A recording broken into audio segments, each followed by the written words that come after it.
Imagine standing in perfect silence with 10,000 Spartan warriors, watching 300,000 Persian soldiers darken the horizon, knowing these are the same enemies who killed your 300 brothers at Thermopylae 1 year earlier and mounted King Leonidas' severed head on a. Now you will extract systematic revenge at a 50-to-1 kill ratio that will leave 50,000 enemy corpses carpeting Greek soil in 6 hours of disciplined savagery. August Doazet Shishapte, 479 BC. The Battle of Plataea, where Spartan regent Pausanias, with approximately 80,000 Greeks, including 10,000 Spartiates, defeated Persian general Mardonius's 300,000 occupation. Forced through a patient trap disguised as chaotic nighttime. Retreat that lured Persians onto prepared killing ground. Here's what makes Plataea the ultimate revenge. 1 year after Thermopylae, where 300 Spartans died buying time for Greece, Pausanias assembled forces from 31 city-states. After Persians burned, Athens destroyed every temple, poisoned wells, enslaved thousands. Greeks united under Spartan command, seeking systematic vengeance. For 10 days near Plataea, armies faced standoff. Persian cavalry harassed continuously with arrow storms, 10,000 arrows per minute, fouled water supplies, cut supply convoys. Day 10. Pausanias ordered apparent retreat in darkness.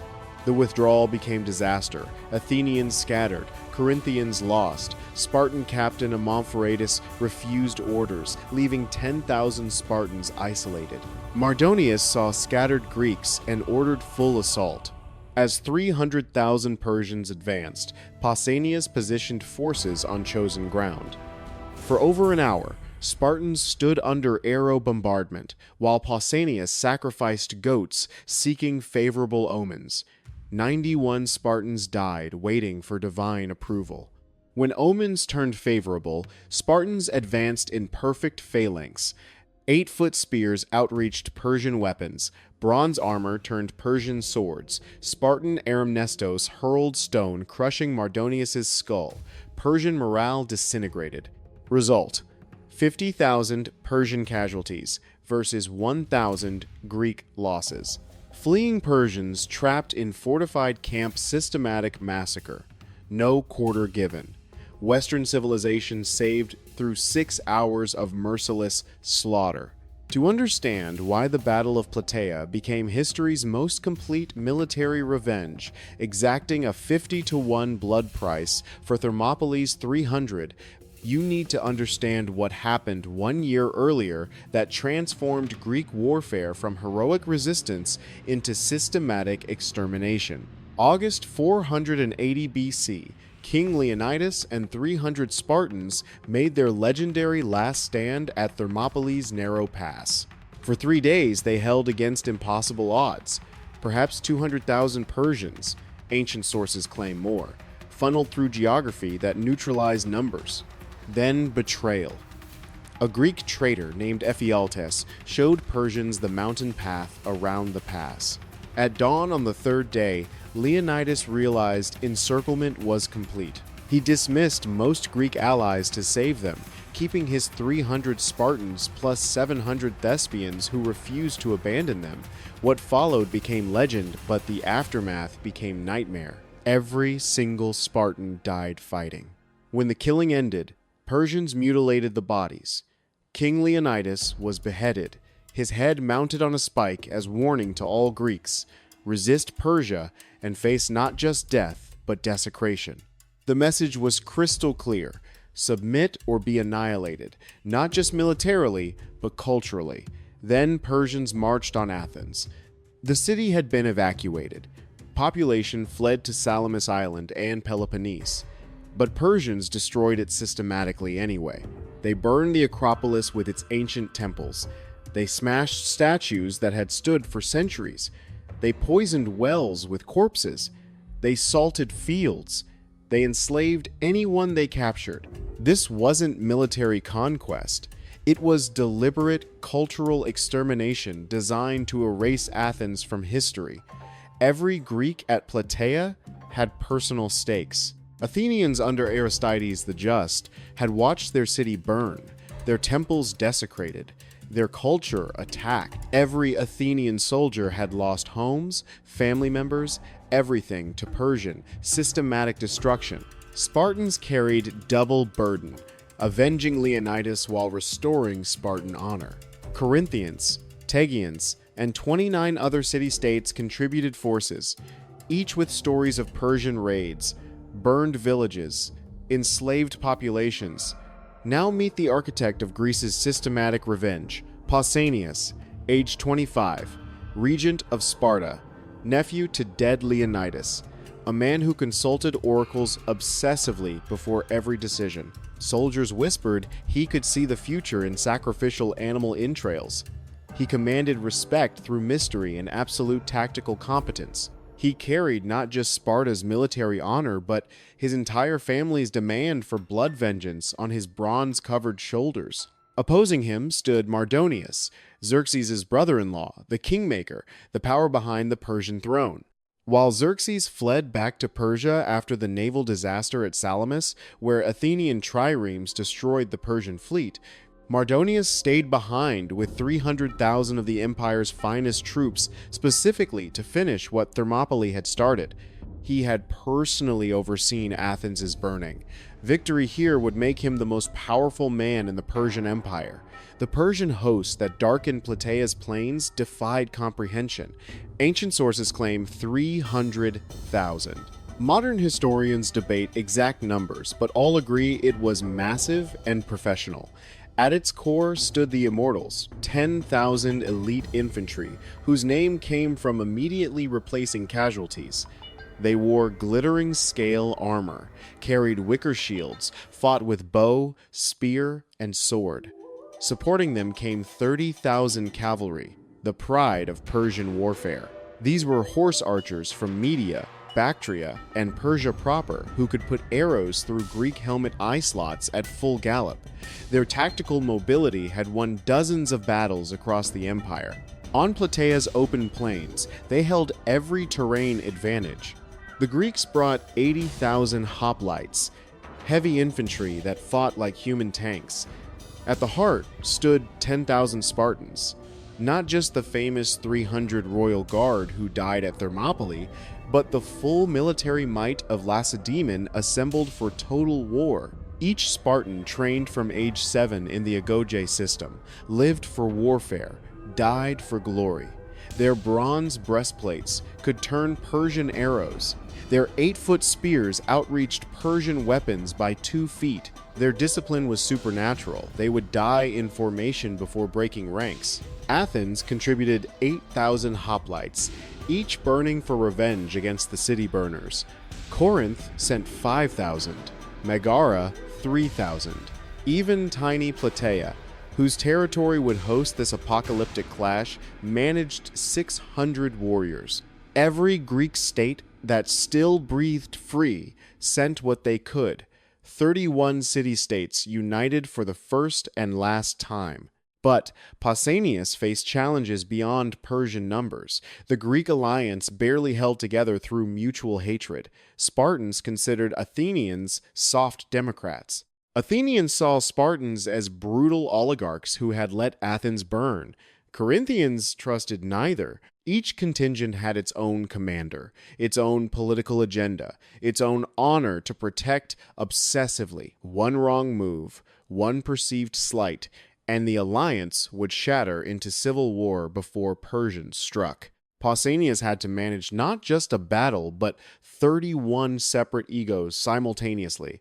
Then, Pausanias made a decision that seemed tactically insane to every conventional military thinker. He positioned his forces not on defensible high ground, but in the foothills south of Plataea, near the Asopus River. The position offered water access, but exposed Greek flanks to Persian cavalry superiority. Every principle of military logic screamed against it, which is exactly why Mardonius would take the bait. The omens came next, with obsessive frequency. Greeks never fought major battles without divine approval.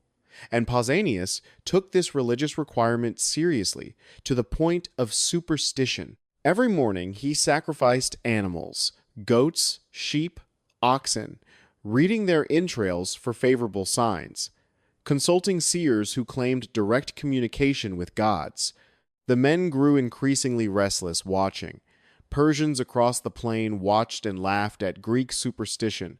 What kind of general let sheep intestines dictate military strategy? But Pausanias waited with inhuman patience. The gods would speak when the trap was fully prepared. For 10 days, the armies stared across the plains in escalating tension. Small skirmishes erupted, cavalry raids, archer duels, probing attacks, but no general engagement. Mardonius grew steadily more confident. Greeks were clearly afraid. His cavalry ruled the contested ground between armies. His supplies were secure through Theban allies. Time favored Persia absolutely. Let the Greeks cook in their bronze under the brutal August sun. Day one passed in cautious positioning and psychological assessment. Persian cavalry probed Greek lines, testing reactions, studying formations. Arrows flew in ranging shots. Both armies settled into defensive positions. But by day two, Mardonius unleashed his horsemen in systematic harassment warfare. Wave after wave of cavalry swept across the plains, firing arrows into Greek ranks at maximum rate, wheeling away before Greek spears could respond. This was Persian combined arms warfare at its absolute finest. Death from distance, mobility over static mass. The harassment never stopped from dawn until dusk. Morning brought horse archers in coordinated volleys. Noon saw heavier cavalry charges that pulled back just outside spear range, taunting Greeks. Dusk meant more arrows, more psychological warfare, more steady attrition. Greeks couldn't respond effectively. Their heavy infantry couldn't catch horses. They could only stand in formation, endure the arrow storms, and bleed. Each day, dozens of Greeks fell to arrows, finding gaps in bronze armor. Throats above breastplates, thighs below shields, groins, armpits. But here's where Pausanias revealed his patient genius. He deliberately let it happen. While his men cursed and demanded permission to attack, he carefully studied Persian tactical patterns. While Allied commanders questioned his courage and leadership, he counted cavalry timing and approach angles. Every harassment raid taught him something crucial about enemy tactics. Mardonius was revealing his entire operational playbook, growing dangerously overconfident with each successful day. Then came the water crisis that would define the siege. Persian cavalry systematically found and fouled every spring, feeding Greek positions. They threw dead horses into water sources. They dumped human waste. They poisoned wells with anything that would contaminate. The Asopus River still flowed nearby, but reaching it meant exposing water carriers to concentrated arrow storms from cavalry positioned specifically to interdict. Greeks began strict rationing. In August, Mediterranean heat, wearing 70 pounds of bronze armor, dehydration became a more deadly weapon than arrows. By day 6, exhausted men started collapsing from heat stroke. Greek supply convoys couldn't break through Persian cavalry screen. Every wagon train from the south was ambushed systematically. Food supplies dwindled, water barrels emptied. Men started dying not from combat but from exposure. The Spartans maintained iron discipline because that's what Spartans did, but other contingents wavered visibly. Arguments broke out between allied commanders. Athens blamed Sparta for the exposed position. Corinth threatened to withdraw entirely. The fragile alliance was cracking under combined pressure. What happened next on the night of day 10 defied every principle of ancient warfare and military common sense. Pausanias ordered a general retreat, not a fighting withdrawal, not a tactical repositioning to better ground, but a full retreat toward Plataea city in complete darkness, with 80,000 men who had never maneuvered together as a unified force. Military historians still debate whether he had genuinely lost his nerve or was playing his deepest, most dangerous card. The nighttime march became a disaster, exactly as any competent general would predict. Units got separated, in pitch darkness. Orders were confused or contradicted. The Athenians under Aristides went too far left toward Plataea city. The Corinthians went too far right. Smaller contingents scattered between them in confusion. By dawn, instead of a unified army in a new defensive position, Greeks were spread across miles in 3 isolated groups. From any conventional military perspective, this was amateur hour at its absolute worst. But wait. The 10,000 Spartans weren't retreating at all. They remained on their original ridge position. Their commander, Captain Amampharidas, had openly refused Pausanias's retreat order, calling it cowardice, unworthy of Spartans. In a dramatic gesture, he picked up a massive boulder with both hands and slammed it down at Pausanias's feet, shouting, "With this pebble, I cast my vote not to flee from the strangers," mockingly using the Spartan voting system, where citizens dropped pebbles into urns.